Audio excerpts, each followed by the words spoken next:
치료와 하시면 굉장히 치료 효과가 좋기 때문에 꼭 치료를 받으시기를 권장을 드리고요. 안녕하십니까 여러분, 배병기 원장입니다. 오늘은 이전에 다크서클의 홈케어 이후에 다크서클이 있을 때 어떻게 병원에서 치료할 수 있는지에 대한 이야기를 드리도록 하겠습니다. 먼저 이전 시간에 다크서클은 세 가지로 나눠진다. 색소성, 혈과성, 눈물도랑에 의한 다크서클. 그 중에 첫 번째, 색소성 다크서클이 있을 때 어떻게 치료할 수 있느냐. 색소성 다크서클은 크게 이제 바르는 약과 레이저 치료, 이렇게 두 가지로 나눠서 설명드릴 수 있는데요. 바르는 약은 기미에 바르는 연고하고 똑같아요. 클리기만 포뮬레이션, 그 연고를 바르시면 되는데, 문제가 뭐냐면 다크서클이 생기는 부위가 굉장히 피부가 예민한 부위예요. 본인이 어떤 안전한 약을 사용한다고 하더라도 굉장히 자극이 될 수 있는 부분이기 때문에 반드시 피부과 전문의의 상담을 받으시고 처방을 받으시기를 권장을 드립니다. 레이저 치료는 역시 예민한 피부이기 때문에 레이저 토닝, 굉장히 약한 치료를 통해서 살살 달래가면서 치료를 하시는 게 좋습니다. 레이저 치료와 바르는 약을 하시면 굉장히 치료 효과가 좋기 때문에 꼭 치료를 받으시기를 권장을 드리고요. 두 번째, 혈관성 다크서클. 이게 좀 문제예요. 혈관성 다크서클 자체가 생기는 걸 좀 자세히 설명을 드리면, 이 밑에 피부가 굉장히 얇다고 말씀을 드렸잖아요. 그럼 얇은 피부, 그 밑에 이제 눈둘레근이라고 해서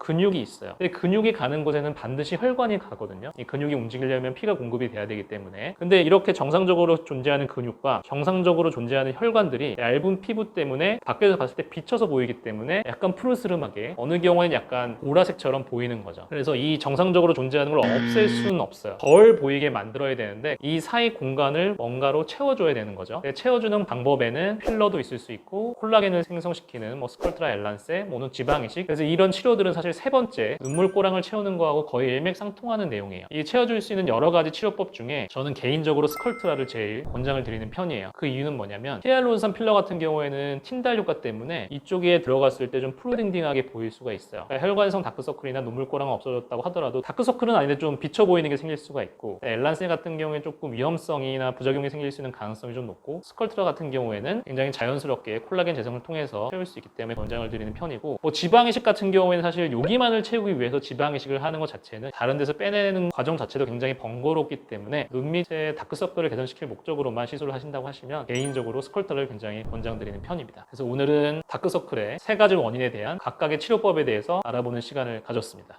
제 정보가 유익하셨다면 구독과 좋아요, 알림 설정 부탁드립니다. 또 보시고 더 궁금한 사항이 있으시면 이 밑에 댓글로 남겨주시면 제가 최대한 답글을 달아드리도록 하겠습니다. 여기까지 배병기 원장이었습니다. 감사합니다.